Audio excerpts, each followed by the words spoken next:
Salutations, courtesans, and gentle fops. HarlequinCoHO here, and I've got another 1 versus 1 for you. And just as a little bit of a heads up, I'm going to be focusing on Piospam once again. And sometimes I think if there's a particular build out there that certain players are interested in knowing more about, it's very helpful to look at it a couple of times in the same sort of matchup. So if Piospamming is not your thing and you're sick and tired of that, check out the rest of my channel, man. I've got like 155 videos out there or something to that effect as we speak. And if I had to recommend a video off the top of my head, an oldie but a goodie, go check out Nuclear Sensei versus Stahlstrom. That's probably one of my favorite videos of all time. Just search my channel for Nuclear Sensei, and that's my recommendation if you don't like Piospamming. But if you do like Piospamming, I've got a broken down pickup truck for you. No, I mean, I've got the game for you here. So we're going to go ahead and get this started right now. The player that we have in the southern position right now is the one, the only Jeep. Jeep, who has a particularly awesome original name there. I do like that name. Jeep, I'm fairly certain he was a vanilla Company of Heroes pro. But my Company of Heroes Who's Who knowledge is not that good as far as vanilla players go. But he is currently the #1 infantry commander. Let's take a quick look at his abilities. Forward barracks, camouflage, ranger reinforcements, artillery strike, and off-map reinforcements. And his opponent, of course, up above us here is going to be GotBunkers. GotBunkers, I am fascinated with this gentleman. I went ahead and looked up a bunch more of his replays. He is currently ranked somewhere around 12th and growing. And as you can see here, he does have ability munitions cost reduced by 30% on his Pioneers. His Volksgrenadiers gain 30% boost to Panzerfaust range. I believe that also affects Pioneers, though, since they have it. They have the rifles, they have the Panzerfaust ability, they have the epic purple item, 24% health, and they have 30% increased sight range. This gentleman is absolutely Piospamming, no question about it. I'm sure that Jeep is well aware that this is the case because, as you are probably aware, when you are queuing up for a game, you get to actually see your opponent's army items. So that's a dead giveaway. Everybody on Earth should know what that means. And so let's see the #1 infantry commander versus Piospamming. Piospamming is deadly. I'm going to take a look at his abilities here. Entrenched positions, that activates around a given area, and it basically makes your guys harder to hit, and they're a little bit more accurate, that sort of thing. Contracted reinforcements, these are more Pioneers that can build bunkers with machine guns in them. For the Fatherland, again, another buff that gives you more hit point regen and armor.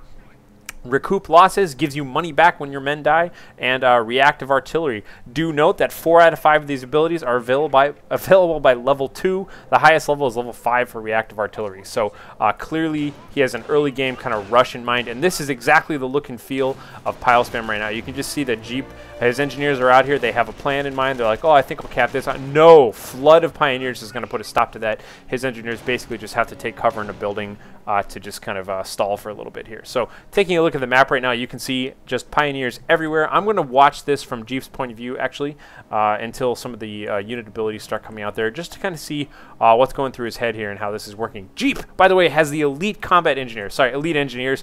These guys do have elite armor. They have not 1, but 2 Browning automatic rifles, and they can throw hand grenades, a bunch of other random stuff. But these guys, super deadly early game.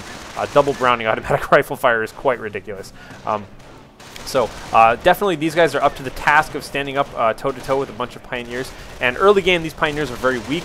The overwhelming theme of Piospam is, of course, that you want to vet them to level 3 as soon as you possibly can. You can see that now that he has quite a few Pioneers on the field, there's a Kampfkraft Center up for GotBunkers, and he will likely start spamming out the veterancy upgrade. So we do have skilled riflemen out here for Jeep as well. There are 5 guys here. It looks like they took a single casualty up there at some point. And they're just kind of skirmishing away against all of these Pioneers. The Wounded Pioneer goes. That's probably the perfect timing if you notice the health of this guy. If you're wondering when to retreat your Pioneers, wait till they take 1 casualty until that last guy loses about half his hit points. So at about 25% of the hit point bar, that's probably when you want to retreat your guys, just to make sure that last guy makes it home alive. The Riflemen right now, we'll see the Riflemen do have the 9% accuracy, 20% sight range, and 6% armor. By the way, if you missed it in the store update a little while ago, 30% sight range is available. It's kind of easy to miss that, but you can upgrade that item. I do see a lot of players who, by all rights, should have the 30% one. Kind of forget about that. But one of those cool upgrades. So now here we have Vet 1. Vet 1 Pioneers are already out and basically just threatening to completely overwhelm Jeep's early game position here. And that they do. And note, by the way, that he instantly splits his troops up. Check out just his prioritization. He's going for captures right now. And remember, that unlike StarCraft, your economy is not based on how many guys you have mining minerals or anything like that. Your economy is a function of how many territories you control and what this rate is per minute. As you can see, Jeep has got 234 manpower per minute, 10 fuel, and 10 munitions per minute. So if you want to have higher income than your opponent, you have to control more territory than him for longer.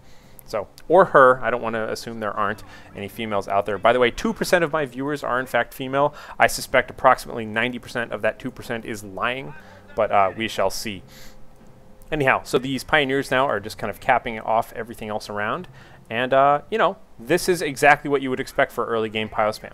Just kind of dominating map control and really taxes the infantry commander in terms of spreading him out too thin. In order to kind of counter cap all this stuff, you can see that he has to spread his riflemen out all over the map. And as a result, single squads of riflemen bump into quadruple squads of a whole bunch of pioneers. So pioneers just kind of playing footsie here. They don't really want to directly engage. You'll notice I do agree with this choice that it looks like Jeep went ahead and got fast Browning automatic rifles. Definitely good to be able to really lay the pressure into these pioneers. But as you can see, look at this little guy. This clever little pioneer has gone and found a Browning automatic rifle, and he is sporting that proudly and turning it against his American oppressors. So I believe that was dropped by a casualty from the early elite engineers by Jeep, and he just went and picked those up. So here we go. Now we're talking here. We've got skilled riflemen plus flame engineers. These engineers who got the flamethrower upgrade versus a nice little gaggle of troops, and that's good pressure right there. I'm pretty confident that in addition to overwhelming infantry power, you definitely want to see flamethrowers against all of these guys. But unfortunately, it looks like GotBunkers is just going to stand his ground, focus down that flamethrower, and you can see, boom, it just kind of pops in a little incandescent burst there. The skilled riflemen, however, are standing their ground and gonna just keep putting pressure on these guys here. But you know, I'm increasingly concerned that he doesn't have anything else. I think pretty much you always want to back tech to weapon support center. I think you always want machine guns or snipers early game and often, because your opponent is never going to stop making these pioneers. Pretty much any pioneer squad, if you just kill one pioneer squad now and then, you're going to be at a humongous loss because he's going to be producing them at like 4 times the rate. As you can see, I'm not really sure GotBunkers has taken too many full squad casualties at this point. These guys are likely going to retreat. Yes, there they go. And 2 more squads coming back out. But you can see just a constant flood of troops here. However, Jeep is doing a great job of just keeping the pressure up here. Check out the Browning automatic rifle Pioneer squad is just hanging out in this building here. The flamethrower engineers are, I believe, a must-have, even if your opponent has his own flamethrowers, just to make sure that, you know, he takes the same damage that you're taking. And just, you know, kind of being outgunned here. That's the real problem. These engineers just can't survive very long. They have to go. And just kind of forced to kind of hang out and play defensively in this building. Meanwhile, we've got some more riflemen skirmishing up here on the sides. Just, you know, whoa, get out of there, little guy. And boom. All right, so there he goes. He's killed a unit. But as I said before, you got to kill a lot more than 1 unit in order to make headway here. And these poor elite engineers are just completely surrounded. This is a massive blob. Looks like about 6 different pioneers there. By the way, elite engineers have elite armor, which means they do take extra damage from fire. So pretty much elite engineers and gladiator riflemen, I think, you know, in the long run, those are not going to be favored to use against Piospammers, because Piospammers rely so heavily on flame damage that gladiator riflemen kind of get chewed up by them extra turbo fast, as do elite engineers, despite the fact that they are both exceedingly good against infantry. So here we just had, and just look at this. So you can see he's got the entrenched positions now activated for GotBunkers. That's what these little, as you see, as they stand still, their accuracy goes up, but even just moving in this area, they have extra armor. That's how that buff works. And just constantly, I'm pretty sure he's just going to keep picking up these Browning automatic rifles and chasing away the rest of Jeep's troops. So Jeep is just barely treading water here and trying to keep his head above water versus all of these Vet 3 Pioneers. The Pioneers just kind of holding their ground. And the one thing I do like about analyzing GotBunkers' build order, and I think at this point I'm going to go ahead and swap on over to GotBunkers' point of view, so do note the color change on the mini-map. One thing I do like about GotBunkers' build order is that it is very, very consistent. He does almost identical the build order that I've seen him do in his other games. So pretty much his theme is that he gets about 6 or 7 or 8 pioneers out, and then he builds a Kampfkraft Center, and then he nonstop upgrades them until they're Vet 3, and then he starts teching his Town Hall, sorry, his headquarters. Old Warcraft 3 player here, I always call things Town Halls. And then he's going to go for a Krieg Barracks and get an anti-tank gun, and then eventually late game he'll go for a Panzer Command and get a Ostwind out. And it's a very solid build order, and he just does it deliberately. So I do like the use of mines. I think mines are going to be very important in this matchup, especially if you can, you know, keep your opponent off guard, because there are so many big blobs of troops. However, GotBunkers knows what's up. He's just going to have these little sacrificial troops take the mine and then run home. You can see a few other mines around here for Jeep. Here's a nice little attack going on between the skilled rifleman and regular rifleman. Going to be able to chase off all of these guys. And unfortunately, it looks like you can see GotBunkers saying, well, that's not who I selected. He retreated his entire group. It's important to remember that if you select a huge group of troops, you can tab through them. And as you tab, you can like hit T to retreat one of them. If the guy you're retreating is the last one and you tab one too far, you will select the whole group and retreat them all. And I believe that's what happened. So looks like Jeep got a little bit of a breather on this side of the map just because of that. But for the time being, there's just blobs and blobs and blobs of troops everywhere. Recoup losses was activated temporarily.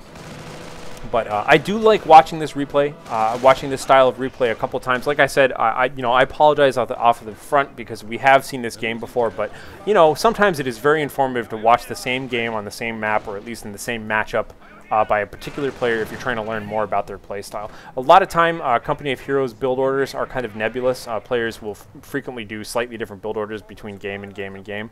But GotBunkers is fun to watch because he does have exactly the same build order in every game, or at least in the couple that I've watched. So I thought it deserved a second look here. So for the most part, check out the map. The map is still roughly 50-50. I mean, it's patchwork. It's all over the place. But Jeep is doing a ferocious job just check out him staying close to his forward racks, getting a little bit of extra healing on his skilled rifleman. That's all a good idea. These flamethrowers trying their best to do damage, but they are just totally outgunned. You can see there's 2 for 1. Bunch of flamethrowers here as well. And now the fact that his own Browning automatic